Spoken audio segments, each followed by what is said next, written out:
jumlah penderita obesitas selalu meningkat di tiap tahunnya. Hari demi hari, jumlah pasien yang meninggal akibat obesitas terus bertambah. Meskipun telah banyak upaya yang dilakukan, obesitas tetap menjadi ancaman serius yang memakan banyak korban. Melalui riset yang kami lakukan, kami berharap bisa memberikan dampak dan kontribusi besar sekalipun itu hanya 1%.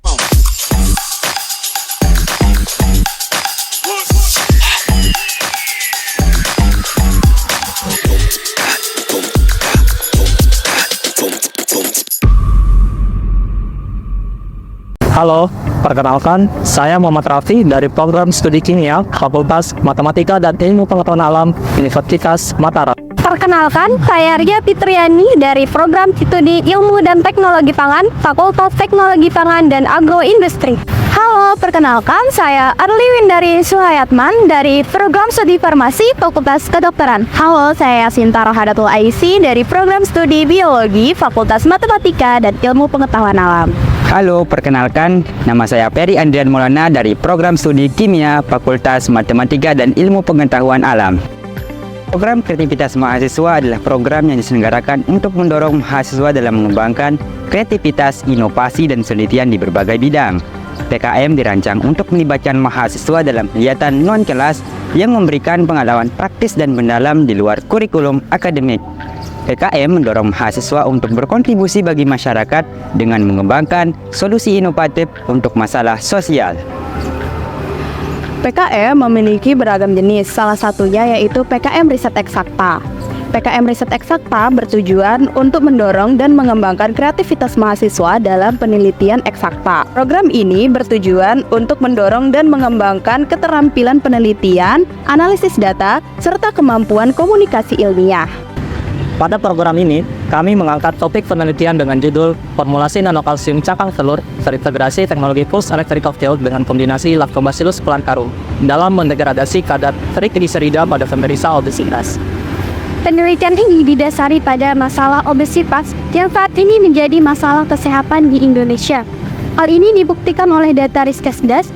Pada tahun 2013, penduduk yang menderita obesitas hanya 26,6%, kemudian terjadi peningkatan pada tahun 2018, yakni tercatat sebanyak 32,0%. Penderita obesitas memiliki kadar trigliserida yang meningkat di dalam darah dan dapat meningkatkan resiko mengendapnya trigliserida pada dinding pembuluh yang dapat menyebabkan aterosklerosis. Kadar trigliserida yang tinggi dapat meningkatkan resiko terjadinya penyakit jantung dan pembuluh darah seperti penyakit arteri koroner. Jumlah trigliserida yang berlebih pada darah dapat membentuk plak pada dinding arteri sehingga menyebabkan terjadinya penyempitan pembuluh darah dan penyumbatan arteri. Hal ini dapat menyebabkan serangan jantung atau stroke. Mengacu pada penelitian yang dilakukan oleh Vitas et al. Tahun 2022, penurunan trigliserida dapat dilakukan dengan mengkonsumsi kalsium yang cukup. Mekanisme kerja dari kalsium yaitu mengatur metabolisme pada kalsium nitrosiliber yang berperan sebagai kunci pengatur metabolisme lemak adiposit serta simpanan triasen gliserol. Sumber kalsium yang umum digunakan oleh masyarakat biasanya berasal dari susu. Jika ditinjau kembali di lapangan, masih banyak sumber kalsium yang belum dieksplorasi dan hanya menjadi limbah. Salah satunya adalah cangkang telur. Cangkang telur berpotensi untuk dimanfaatkan sebagai substrat nanokalsium.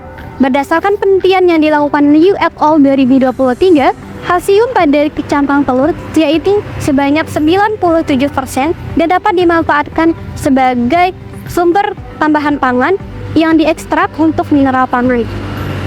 Kalsium umumnya tersedia dalam ukuran mikro, tetapi yang terserap pada sistem metabolisme adalah 50% dari total asupan kalsium. Maka, alternatif yang digunakan untuk meningkatkan penyerapan kalsium adalah dengan mengubah mikro menjadi nanokalsium. Salah satu teknik yang digunakan adalah Pulsed Electrical Field. Nanokalsium menggunakan teknik VEF ini menonaktifkan mikroorganisme dan enzim pada suhu ruang yang bertujuan untuk meningkatkan nilai nutrisi. Teknik PEF ini menggunakan tenaga listrik tegangan tinggi pada makanan yang diletakkan pada dua elektroda. Riset ini memiliki beberapa hasil yang signifikan. Yang pertama, hasil riset ini dapat menjadi acuan bagi dunia medis untuk menurunkan kadar trigliserida pada penderita obesitas secara efektif dan efisien. Yang kedua, hasil dari riset ini juga mendukung program pemerintah Provinsi Nusa Tenggara Barat, yaitu program Zero Waste yang berfokus pada pengurangan limbah dan kebersihan lingkungan. Riset ini memberikan kontribusi signifikan dalam dunia medis dengan menghadirkan formulasi yang efektif untuk mengurangi kadar trigliserida. Dalam konteks poin 3 SDGs 2030, riset ini mendukung upaya untuk mencapai target masyarakat hidup sehat dengan menurunkan angka penderita dan kematian yang disebabkan oleh obesitas. Secara keseluruhan, riset ini memiliki harapan untuk menghasilkan temuan-temuan penting mulai dari pengembangan nanokalsium dari cacing telur hingga metode baru dalam mengatasi kadar trigliserida dengan kombinasi nanokalsium dan Lactobacillus plantarum. Terima kasih banyak sudah menyimak pengenalan program riset kami. Pantau terus riset yang sedang kami lakukan. Doakan kami supaya riset yang kami lakukan dapat memberi dampak bagi bangsa Indonesia. Jangan lupa follow dan like akun sosial media kami. Terima kasih atas perhatiannya. Wassalamualaikum warahmatullahi wabarakatuh.